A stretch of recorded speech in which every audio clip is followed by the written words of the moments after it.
Hello. तो आज का जो टॉपिक रहेगा डॉक्टर राजेंद्र प्रसाद के बारे में रहेगा, जिनका जन्म 3 दिसंबर को हुआ।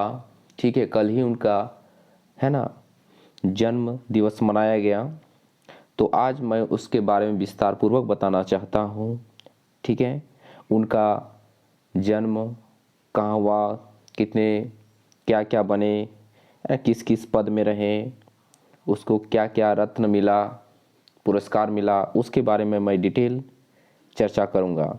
तो आप इस वीडियो को ध्यान से देखें और जो भी इम्पोर्टेंट पॉइंट रहे उसको नोट करते रहें। तो आज हम पढ़ेंगे राजेंद्र प्रसाद, जो भारत के प्रथम राष्ट्रपति थे। ठीक है, डॉक्टर राजेंद्र प्रसाद, जिनका जन्म 3 दिसंबर 1884 है ना, और मृत्यु 28 फरवरी 1963 को हुआ था। ठीक है, जन्म अगर बोला जाए तो 3 दिसंबर 1884 और मृत्यु हुआ था आपका 28 फरवरी 1963 को। ठीक है, उसके बाद आपका हो गया भारत के प्रथम राष्ट्रपति एवं महान भारतीय स्वतंत्रता सेनानी थे। ठीक है, भारत के प्रथम राष्ट्रपति एवं महान भारतीय स्वतंत्रता सेनानी थे। वे भारतीय स्वाधीनता आंदोलन के प्रमुख नेताओं में से एक थे और उन्होंने भारतीय राष्ट्रीय कांग्रेस के अध्यक्ष के रूप में भूमिका निभाई थी। वो क्या बने थे? भारतीय राष्ट्रीय कांग्रेस के अध्यक्ष के रूप में अपनी भूमिका को निभाई थी। उन्होंने भारतीय संविधान के निर्माण में भी महत्वपूर्ण योगदान दिया था। उन्होंने भारतीय संविधान के निर्माण में भी महत्वपूर्ण योगदान दिया था। भारत का जो संविधान बना था उसमें अपना जो निर्णय दिया था बहुत ही महत्वपूर्ण दिया था। राष्ट्रपति के अतिरिक्त उन्होंने भारत के पहले मंत्रिमंडल में 1946 से लेकर 1947 में कृषि और खाद्य मंत्री का दायित्व भी निभाया था, है ना। सम्मान से उन्होंने प्राय राजेंद्र बाबू कहकर पुकारा जाता था। सम्मान से उन्हें राजेंद्र बाबू कहकर भी पुकारते थे। ये आप इस पिक्चर को देख सकते हैं। ठीक है, ये आपका डॉक्टर राजेंद्र प्रसाद है। ठीक है, जो भारत के प्रथम राष्ट्रपति थे। उसके बाद आपका अगला हो गया, उसके बाद आपका अगला हो जाएगा। ठीक है, भारत है प्रथम भारत के राष्ट्रपति, है ना। इनका जो पद था ये 26 जनवरी 1950 से 14 मई 1962 तक था। ठीक है, प्रधानमंत्री जो है पंडित जवाहरलाल नेहरू थे उस समय। ठीक है, जिस समय आपका जब हमारा संविधान बना 26 जनवरी 1900 है ना, जब लागू हुआ उस समय प्रथम प्रधानमंत्री आपका अगर कहा जाए तो पंडित जवाहरलाल नेहरू, उपराष्ट्रपति था सर्वपल्ली राधाकृष्णन, है ना। पूर्व अधिकारी जो था स्थिति की स्थापना चक्रवर्ती, है ना, राजगोपालाचारी जो भारत के गवर्नर जनरल के रूप में भी थे। उसके बाद है सर्वपल्ली राधाकृष्णन, उसके बाद उसका उत्तराधिकारी हुआ। ठीक है, उसके बाद नेक्स्ट अगर कहा जाए कि मृत्यु, है ना, इनका जो मृत्यु हुआ था 28 फरवरी 1963 को हुआ था। ये पटना बिहार, है ना, में हुआ था। उसके बाद राष्ट्रीयता अगर कहा जाए तो भारतीय थे वो। राजनीतिक दल था आपका भारतीय, है ना, राष्ट्रीय कांग्रेस इसका राजनीतिक दल था। ठीक है, उसके बाद जीवन संगी जो था, है ना, राजवंशी देवी, जिनका मृत्यु 1961 में हो गया था। शैक्षिक, है ना, शैक्षिक संबद्धता अगर कहा जाए तो कोलकाता विश्वविद्यालय से अपनी पढ़ाई की, है ना। शैक्षिक संबद्धता अगर देखा जाए, धर्म हिंदू थे, है ना। उसके बाद इसका हस्ताक्षर आप देख सकते हैं राजेंद्र प्रसाद के, है ना। उसके बाद आपका अगला हो जाएगा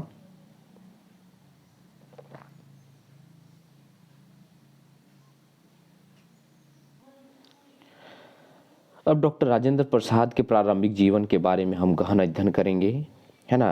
राजेंद्र बाबू का जन्म 3 दिसंबर 1884 को बिहार के तत्कालीन सारण जिले, अब वो सिवान हो चुके हैं, है ना, जीरादेई नामक गांव में हुआ था। ठीक है, राजेंद्र बाबू का जन्म 3 दिसंबर 1884 को बिहार के तत्कालीन सारण जिले, अब वो सिवान हो चुका है ना, जीरादेई नामक स्थान में हुआ था। नामक गांव में हुआ था। जीरादेई नामक गांव था। उनके पिता महादेव है ना सहाय जो थे उस संस्कृत एवं फारसी के विद्वान थे। उनका जो पिता था उन्होंने संस्कृत और फारसी के विद्वान थे एवं उनकी माता कमलेश्वरी देवी एक धर्मपरायण महिला थी, है ना। उसके बाद डॉक्टर है ना राजेंद्र प्रसाद के पूर्वज है ना मूल रूप से है ना कुआं गांव है ना, कुआं गांव इसको कहा जाता है, कुआं गांव अमोड़ा यानी उत्तर प्रदेश के निवासी थे। अगर इसका पूर्वज को देखा जाए तो इन लोग का सबसे पहले निवास उत्तर प्रदेश में रहा था, है ना, अमोड़ा में। यह एक है ना कायस्थ परिवार था। कायस्थ है ना, कायस्थ परिवार से रहा करता था। कुछ कायस्थ परिवार है ना, कायस्थ परिवार इस स्थान को छोड़कर बलिया जा बसे थे, ठीक है ना, बलिया में जाकर बसे थे। कायस्थ परिवार तो आप लोग जानते होंगे। कुछ परिवारों को बलिया भी रास नहीं आया, कुछ परिवारों को बलिया भी रास नहीं आया, वहाँ अच्छा नहीं लगा होगा, इसलिए वे बिहार के जिले सारण अब सिवान के एक गांव जीरादेई में जा बसे थे। इन परिवारों में कुछ शिक्षित लोग भी थे, इस परिवार में कुछ शिक्षित भी थे। इन्हीं परिवारों में राजेंद्र प्रसाद के पूर्वजों का परिवार भी था। जीरादेई के पास ही एक छोटी सी रियासत थी, है ना, हथुआ जिसको कहा जाता है, छोटी सी ही विरासत है ना, रियासत थी, सॉरी रियासत हथुआ थी। चूँकि राजेंद्र बाबू के दादा पढ़े लिखे थे अतः उन्हें है ना हथुआ रियासत की दीवान मिल चुकी थी। वहाँ क्या मिल चुका था, उनका दादाजी को वहाँ का दीवान मिल चुका था, ठीक है। 25-30 सालों तक वे उस रियासत के दीवान रहे। मैंने 25 अगर 30 साल है ना रियासत में क्या रह चुके थे, दीवान। दीवान का मतलब होता है वहाँ काम काज करते थे, ठीक है। उसके बाद उन्होंने स्वयं भी कुछ जमीन खरीद ली थी। राजेंद्र बाबू के पिता महादेव सहाय इस जमींदारी को देखभाल करते थे। यानी राजेंद्र बाबू के जो पिता थे महादेव सहाय है ना जमींदारी की देखभाल भी करते थे। राजेंद्र बाबू के जो चाचा थे है ना जगदेव सहाय भी घर पर ही रहकर जमींदारों का काम देखते थे, है ना, जमींदारी का जो काम है उनके चाचा जगदेव सहाय देखते थे। अपने 5 भाई बहनों में सबसे छोटे थे, इसलिए पूरे परिवार में सबके प्यारे थे। जो डॉक्टर राजेंद्र प्रसाद थे, लोग 5 भाई बहन थे और सबसे छोटे वही थे और सबसे प्यारे भी थे। उनके चाचा की चूँकि कोई संतान नहीं थी, इसलिए वे राजेंद्र प्रसाद को अपने पुत्र की भांति समझते थे। उनका चाचा का कोई संतान नहीं था, इसलिए वह राजेंद्र प्रसाद को अपने पुत्र के रूप में मानते थे, है ना। दादा पिता और चाचा के प्यार है ना लाड प्यार से में ही राजेंद्र बाबू का पालन पोषण हुआ। उनके दादा, उनके पिता, उनके चाचा के लाड प्यार में ही राजेंद्र बाबू का पालन पोषण हुआ। दादी और माँ का भी उन पर प्रेम है ना पूर्ण प्रेम बरसता था, ठीक है। उसके बाद है बचपन में राजेंद्र प्रसाद है ना राजेंद्र बाबू जल्दी सो जाते थे। बचपन में क्या होता था कि वो राजेंद्र बाबू जल्दी सो जाते थे और सुबह जल्दी उठ जाते थे, ठीक है। यानी कि आपका जल्दी सो जाते थे और सुबह जल्दी उठ जाते थे। उठते ही है ना उठते ही माँ को भी जगा दिया करते थे और फिर उन्हें सोने नहीं देते थे। अतएव माँ भी उन्हें प्रभावती के साथ साथ रामायण ठीक है महाभारत की कहानियाँ और भजन कीर्तन आदि रोजाना सुनाती थी, है ना उनकी माँ। 5 वर्ष की उम्र में ही राजेंद्र बाबू ने एक है ना मौलवी साहब से फारसी में शिक्षा शुरू किया था, ठीक है।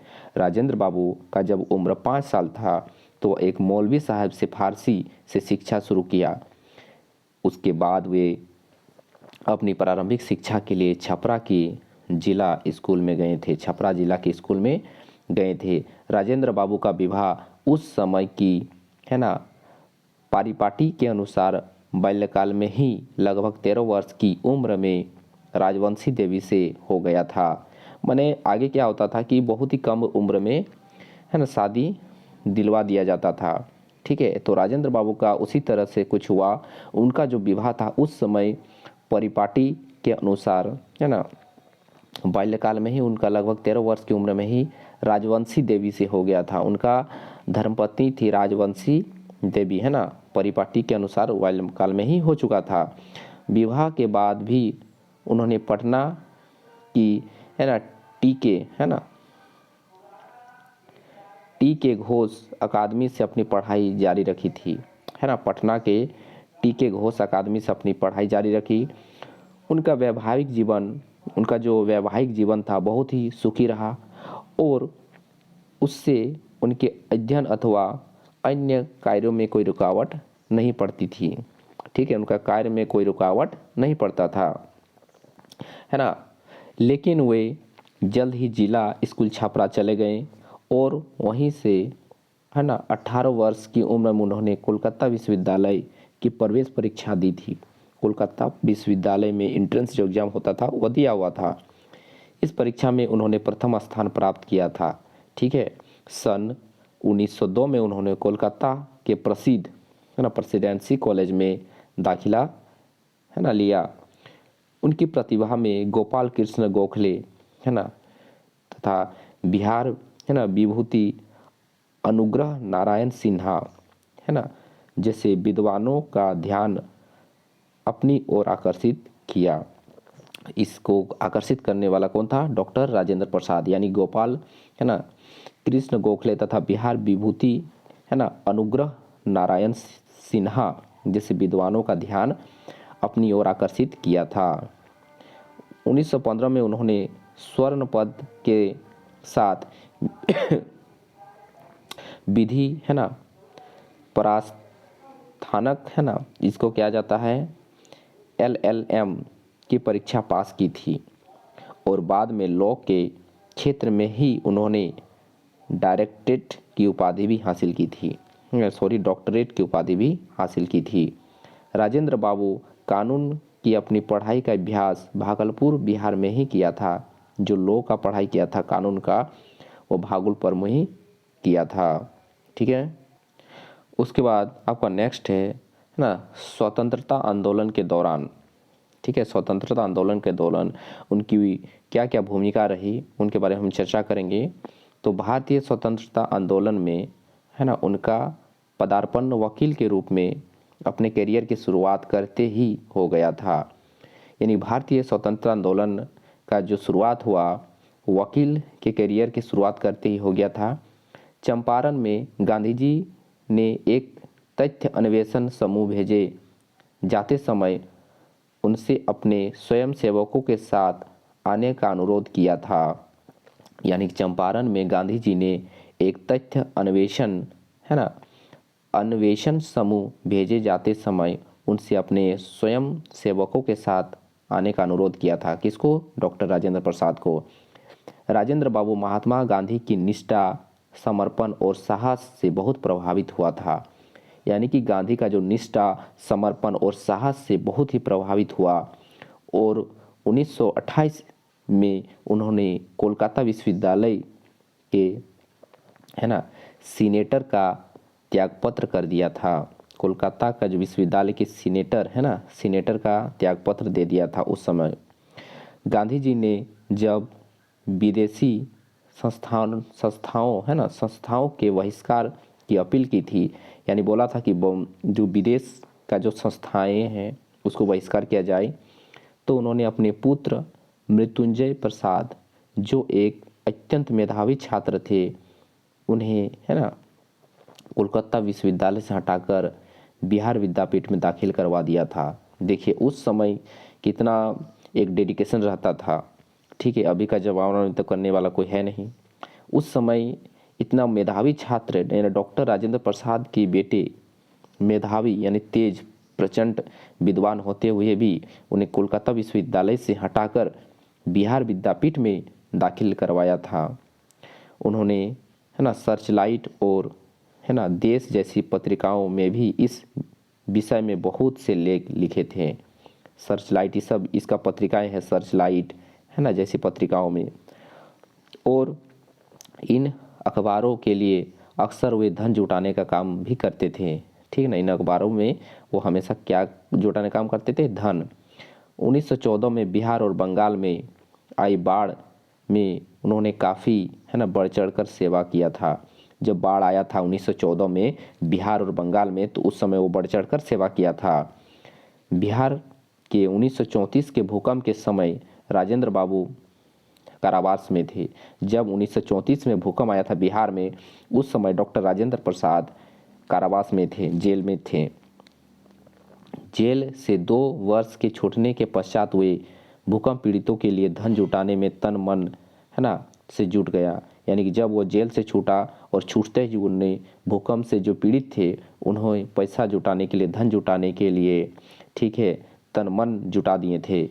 और उन्होंने वायसराय में जुटाए धन है ना, वायसराय के जुटाए धन से कहीं अधिक अपने व्यक्तिगत प्रयासों से जमा किया था, है ना। वायसराय से जो धन उन लोग का एकत्रित रहता था ना, उससे जुटाने का अपेक्षा खुद से जुटाया था। सिंध और क्वेटा, ठीक है, सिंध और क्वेटा के भूकंप के समय भी उन्होंने कई राहत शिविरों का इंतजाम अपने हाथों से है ना हाथों में लिया था। ठीक है, 1934 में वे भारतीय राष्ट्रीय कांग्रेस के मुंबई अधिवेशन के अध्यक्ष चुने गए थे, है ना। इम्पोर्टेंट है कि 1934 में वे भारतीय राष्ट्रीय कांग्रेस है ना, यानी मुंबई अधिवेशन के समय अध्यक्ष चुने गए थे। नेताजी सुभाष चंद्र बोस के अध्यक्ष पद से त्यागपत्र देने पर कांग्रेस अध्यक्ष का पदभार उन्होंने एक बार पुनः 1939 में संभाला था।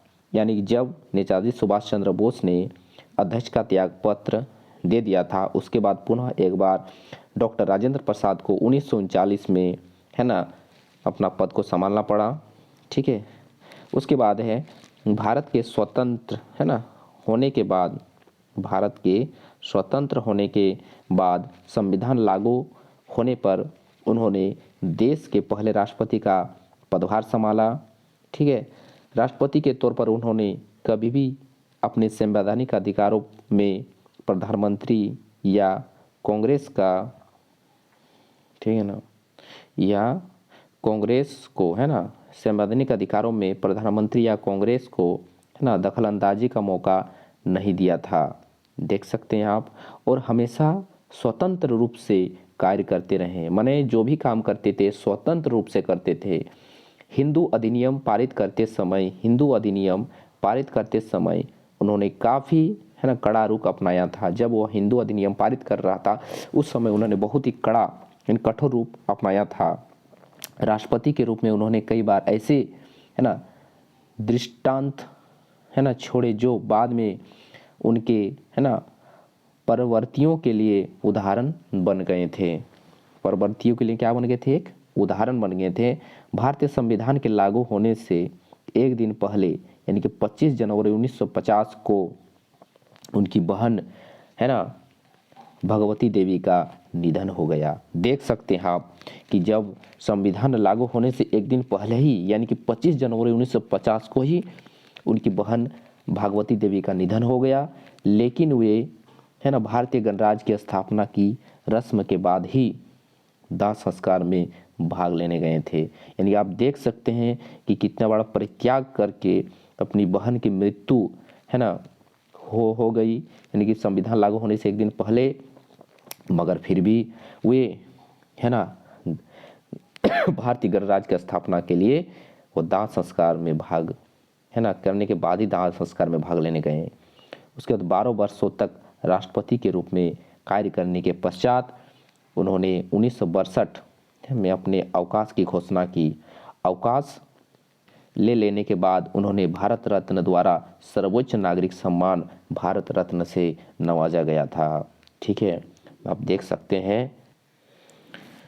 हम उनके अब सरलता के बारे में बात करना चाहते हैं। राजेंद्र बाबू, ठीक है, राजेंद्र बाबू जो थे, ठीक है, की वेशभूषा बड़ी सरल थी। वो बहुत ही साधारण इंसान थे। उनका जो रहन सहन था बहुत ही साधारण था। उनके चेहरे है ना मोहरे को देखकर पता ही नहीं लगता कि वे इतने है ना, प्रतिभा संपन्न और उच्च व्यक्ति वाले सज्जन हैं। मन उनका चेहरा दिखता ही नहीं था कि वो इतना प्रतिभा संपन्न हो सकते हैं या तो उच्च वाले सज्जन हो सकते हैं। देखने में वे सामान्य किसान जैसे लगते थे। मन उनका जो चेहरा था एक किसान की तरह था। इलाहाबाद विश्वविद्यालय द्वारा उन्हें डॉक्टर ऑफ लॉ, है ना, की सम्मान उपाधि प्रदान करते समय कहा गया था। ठीक है, जब इलाहाबाद विश्वविद्यालय में उन्हें, है ना, डॉक्टर ऑफ लॉ की सम्मानित उपाधि प्रदान करते समय उन्हें, है ना, करते समय कहा गया था कि राजेंद्र प्रसाद ने अपने जीवन में सरल व निस्वार्थ सेवा का ज्वलंत उदाहरण प्रस्तुत किया था। है ना, उसने अपने कहा था कि मैं अपने जीवन में सरल और निस्वार्थ, है ना, यानी बिना स्वार्थ का सेवा करता रहूँगा। जब वकील के व्यवसाय में चरम उत्कर्ष की उपलब्धि दूर नहीं कर पाई थी, उन्होंने राष्ट्रीय कार्य के लिए आह्वान मिला और उन्होंने व्यक्तिगत और भावी उन्नति की सभी संभावनाओं को त्याग कर गांव में गरीबों तथा दीन कृषकों के बीच काम करना स्वीकार किया था। आप देख सकते हैं कितना बड़ा डेडिकेशन है। उसके बाद, है ना, स्वीकार किया था। ठीक है ना, उसके बाद सरोजिनी नायडू ने, है ना, उनके बारे में लिखा था। सरोजिनी नायडू ने लिखा था, क्या लिखा था कि उनकी असाधारण प्रतिभा, इसका जो असाधारण प्रतिभा उनके उनके स्वभाव का अनोखा, है ना, उसके मधुरियत, उनके चरित्र की विशालता और यति त्याग के गुण ने शायद ही उन्होंने हमारे सभी नेताओं से अधिक व्यापक और व्यक्तिगत रूप से प्रिय बना दिया। गांधी जी के निकटतम शिष्यों में उनका वही स्थान है जो ईसा मसीह के निकट सेंट जॉन का था। देखिए सरोजिनी नायडू ने कितनी बड़ी बात कही थी। ठीक है, उसके बाद है विरासत, जो उसका था विरासत मिला था। ठीक है, यानी क्या विरासत में मिला था कि सितंबर 1962 में अवकाश ग्रहण करते ही, मैंने जब वह छुट्टी लिया, ठीक, करते ही उनकी पत्नी राजवंशी देवी का निधन हो गया था। जब उन्होंने अवकाश ग्रहण किया और तभी उनकी पत्नी राजवंशी देवी का निधन हो गया। मृत्यु के 1 महीने पहले अपने पति को संबोधित पत्र में राजवंशी देवी ने लिखा था, यानी मृत्यु के 1 महीने पहले ही अपने पति को ना संबोधित पत्र में राजवंशी देवी ने लिखा था, मुझे लगता है मेरा अंत निकट है, कुछ करने की शक्ति का अंत, संपूर्ण अस्तित्व का अंत है। राम राम शब्दों के उच्चारण के साथ उनका अंत हो गया था। ठीक है, यानी कि ये आपका फरवरी 1963 को पटना के, है ना, सदाकांत आश्रम में हुआ था। इनका अंत जो हुआ था, इनकी वाइफ का अंत, है ना, धर्मपत्नी का अंत हुआ था 28 फरवरी 1963 को पटना, है ना, के सदाकांत आश्रम में हुआ था। उनकी वंशावली को, है ना, जीवित रखने का कार्य उनके प्रपौत्र, है ना, प्रपौत्र अशोक, है ना, जाह्नवी प्रसाद कर रहे हैं। अभी उनका जो वंशावली है, अभी उसका जो, है ना, प्रपौत्र है अशोक, है ना, जाह्नवी प्रसाद कर रहे हैं। वे पेशे से एक अंतर्राष्ट्रीय ख्याति प्राप्त वैज्ञानिक एवं मनोचिकित्सक हैं। उन्होंने, है ना, बाइपोलर डिसऑर्डर की चिकित्सा में लिथियम से सुरक्षित विकल्प के रूप में सोडियम, है ना, वॉलपोरेट की खोज की थी। अशोक जी, है ना, प्रतिष्ठित American academy of art and science के सदस्य भी हैं, अभी इनका प्रपौत्र हैं। उसके बाद उन्होंने कुछ कृतियाँ भी लिखा था। ठीक है, उन्होंने कुछ अपने जीवन में कुछ कृतियाँ लिखा, है ना। राजेंद्र बाबू ने अपनी आत्मकथा के अतिरिक्त कई पुस्तकें भी लिखी, जिनमें बापू के कदमों में बापू, है ना, बापू के कदमों में बापू। ठीक है, उसके बाद इंडिया डिवाइडेंट लिखा था। उसके बाद है सत्याग्रह, है ना, सत्याग्रह एट चंपारण लिखा। गांधी जी, है ना, गांधी जी देन उसके बाद है भारतीय संस्कृति व खादी का अर्थशास्त्र इत्यादि का उल्लेखनीय किया था। समझे कि नहीं। उसके बाद आपका अगला है भारत रत्न। ठीक है, भारत रत्न जो उसको मिला था सन 1962 में अवकाश प्राप्त करने पर राष्ट्र ने उन्हें, है ना, भारत रत्न की सर्वश्रेष्ठ उपाधि से सम्मानित किया था। 1962 में उसको मिला था। यह उस, है ना, भूमिपुत्र के लिए कृतज्ञता का प्रतीक था जिसने अपनी आत्मा की आवाज़ सुनकर आधी शताब्दी तक अपनी मातृभूमि की सेवा में, है ना, मातृभूमि की सेवा की थी। निधन जो था उनका, ठीक है, अपने जीवन के आखिरी महीने बीतने के लिए उन्होंने पटना के निकट सदाकंत आश्रम चुना, है ना। यहाँ उन्होंने 28 फरवरी 1963 को उनके जीवन की कहानी समाप्त हुई। यह कहानी थी श्रेष्ठ भारतीय मूल्यों और परंपरा की चट्टान, है ना, सदृश आदर्शों की। हम सभी को इन पर गर्व है और ये सदा राष्ट्र की प्रेरणा देते रहेंगे। और एक महत्वपूर्ण टॉपिक था, ये भी आप थोड़ा सा जान लीजिए। ठीक है, आपका हिंदी एवं भारतीय भाषा प्रेस। यद्यपि, है ना, राजेंद्र बाबू की पढ़ाई फारसी और उर्दू में शुरू हुई थी। ठीक है, यद्यपि ये बीए में उन्होंने हिंदी ही ली थी। जो बीए क्या था वो हिंदी लिया था। वो ये अंग्रेजी, हिंदी, उर्दू, फारसी व बांग्ला भाषा और साहित्य से पूरी तरह परिचित थे। और आप देख सकते हैं कितने भाषाओं से वो परिचित थे तथा इन भाषाओं में सरलता से प्रभावपूर्ण, है, व्याख्यान भी दे सकते थे। मतलब सरल भाषा से इसको व्याख्यान भी कर सकते थे। गुजराती व्यवहारिक ज्ञान भी उन्हें था, मैंने गुजराती व्यवहार भी था ना। उसके बाद ML परीक्षा के लिए हिंदू कानून का उन्होंने सांस्कृतिक ग्रंथों से भी अध्ययन किया था। सांस्कृतिक ग्रंथों से ही अध्ययन किया था। आप देख सकते हैं हिंदी के प्रति जो उनका था अगाध प्रेम था। हिंदी पत्र पत्रिकाओं जैसे भारत मित्र, है ना, भारोदय, कमला आदि में उनके लेख छपते थे, है ना, भारतोदय में।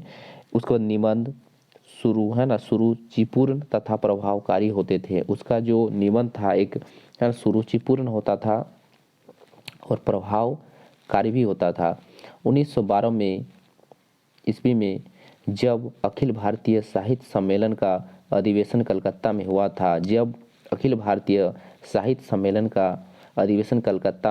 था, तब, है ना, स्वागतकारिणी समिति के वे प्रधानमंत्री थे।